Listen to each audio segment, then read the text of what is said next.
जहां तक हमारी सीमाओं की सुरक्षा का सवाल है, हमारे सुरक्षा बल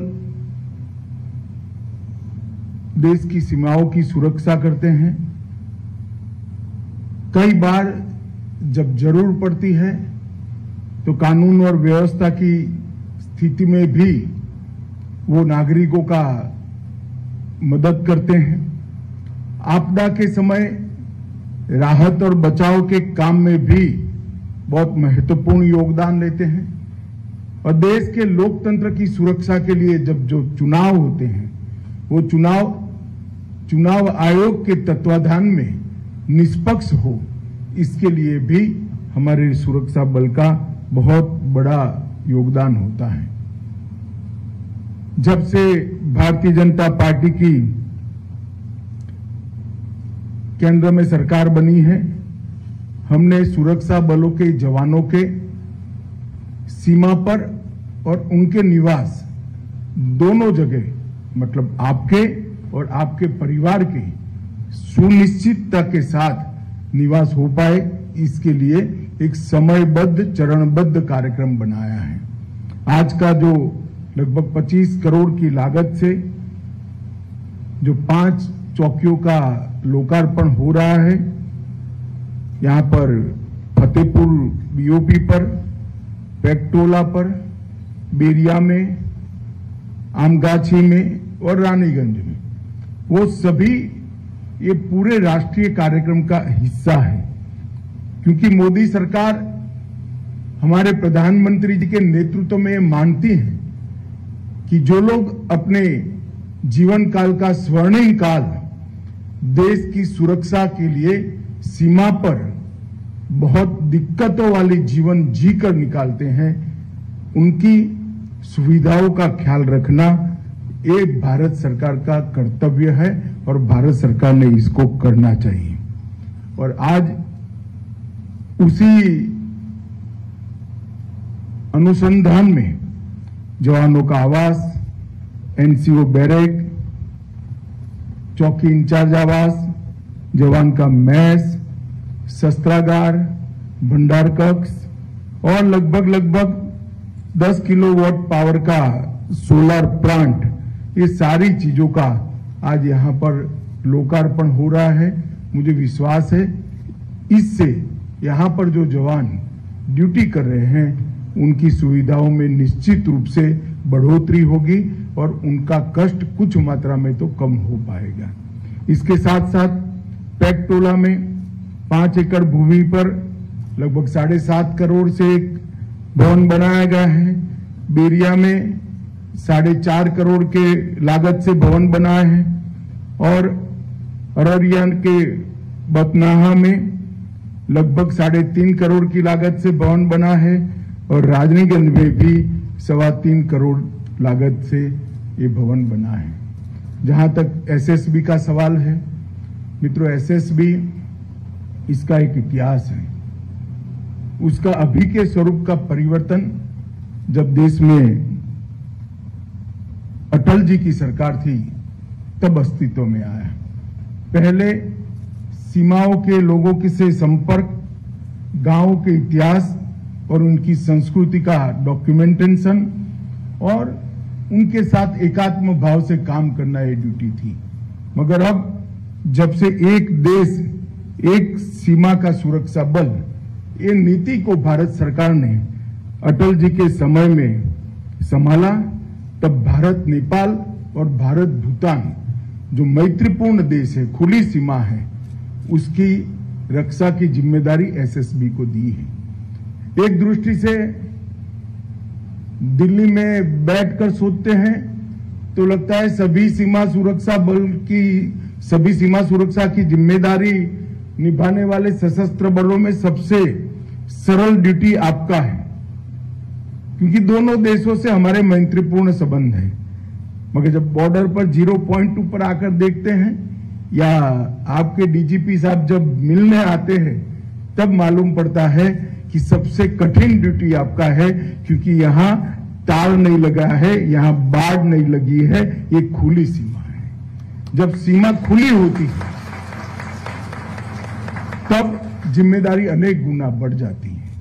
कितने भी मैत्रीपूर्ण संबंध हो, पड़ोस के देशों की सरकारों की कोई बद इरादा न होने के बावजूद यहां पर और वहां पर समाज में कुछ तत्व ऐसे होते हैं जो खुली सीमा का उपयोग अपने अनधिकृत कमाई के लिए करते हैं। चाहे स्मगलिंग हो, चाहे पशु तस्करी हो, चाहे घुसपैठ हो, बांग्लादेश से होकर, नेपाल से होकर यहां पर भी घुसपैठ होती है।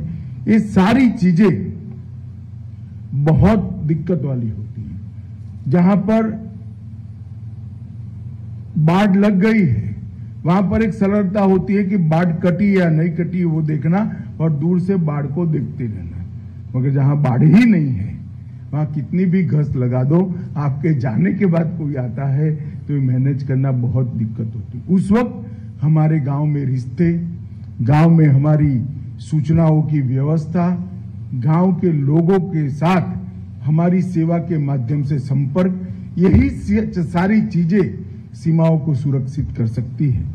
इसलिए सेवा, सुरक्षा और बंधुत्व ये जो नारा है वो नारा सोच समझकर खुली सीमा वाला सुरक्षा बल मतलब एसएसबी को दिया गया है, जिससे आपको और ज्यादा सजग रहकर करना चाहते हैं। मैं जब आज बिहार में आया हूं तब बिहार और झारखंड, अब तो खैर वामपंथी उग्रवाद वहां समाप्ति के आरे पर है, मगर जब चरम सीमा पर था तब एसएसबी के जवानों ने वामपंथी उग्रवाद के खिलाफ लड़ने के लिए भी बहुत बड़ा योगदान दिया है।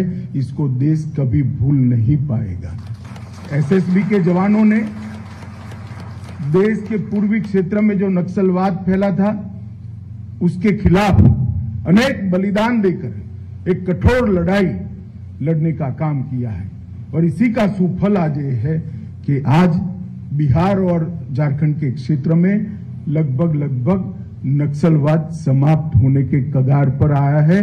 कह भी सकते हैं कि समाप्त हो चुका है। पूरा पहाड़ हो, जंगल हो, दोनों जंगलों में आज हमारी सीआरपीएफ की एक प्रकार से वर्चस्व स्थापित होने का काम समाप्त कर दिया गया है, और इसमें एसएसबी के योगदान को पूरा देश हमेशा ध्यान में रखेगा।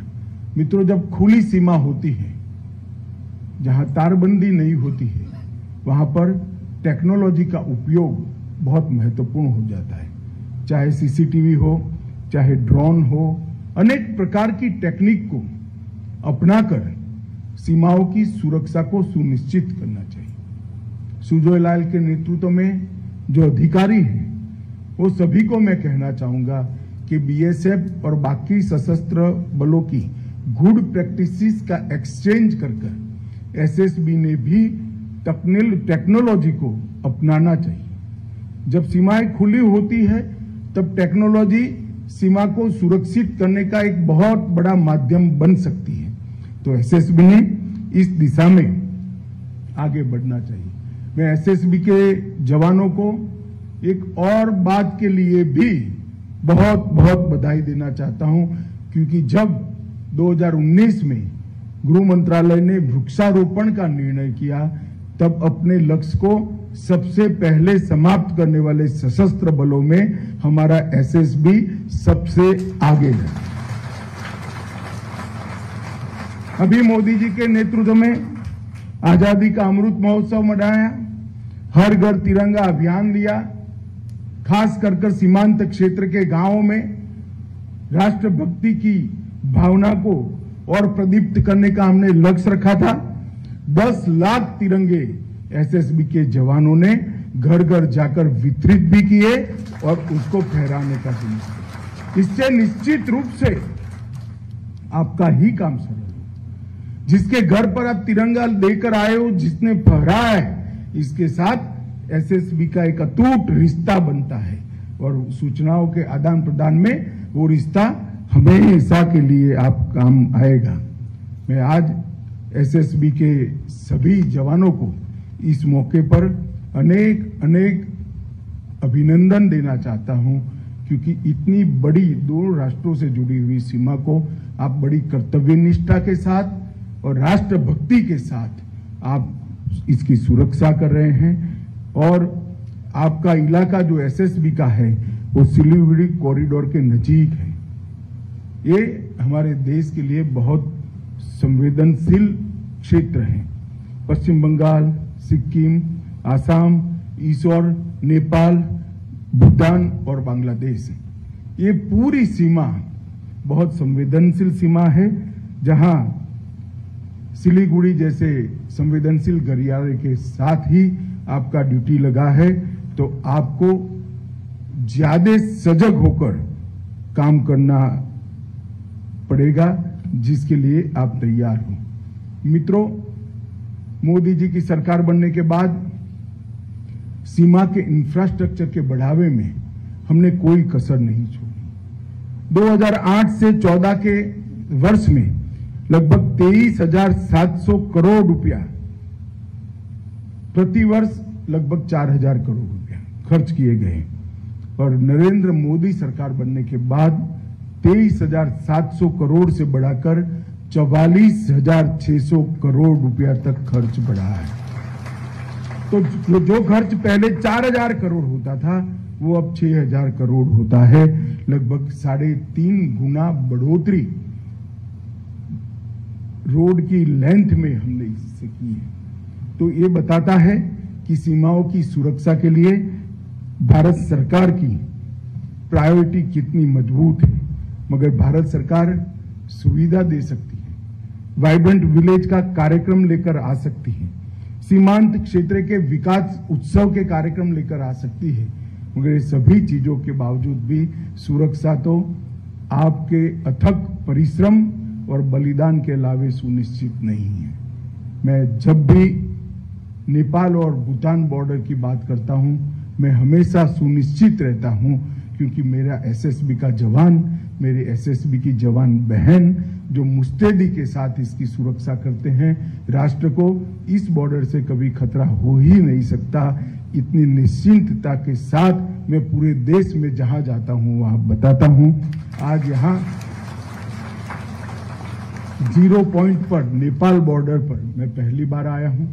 इसके बाद जनवरी के सप्ताह में मेरा यूपी में कार्यक्रम है, ये भी 0 पॉइंट पर है।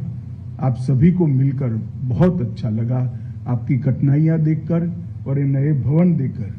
कठिनाइयां देखकर चिंता होती है और भवन देखकर आश्वस्ति होती है कि कम से कम कुछ तो राहत ये भवन बनने से आप लोगों को मिलेगा और आपकी कठिन ड्यूटी में थोड़े पल आराम के आप यहाँ निकाल पाओगे।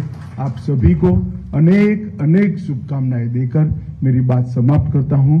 वंदे मातरम। भारत माता की जय।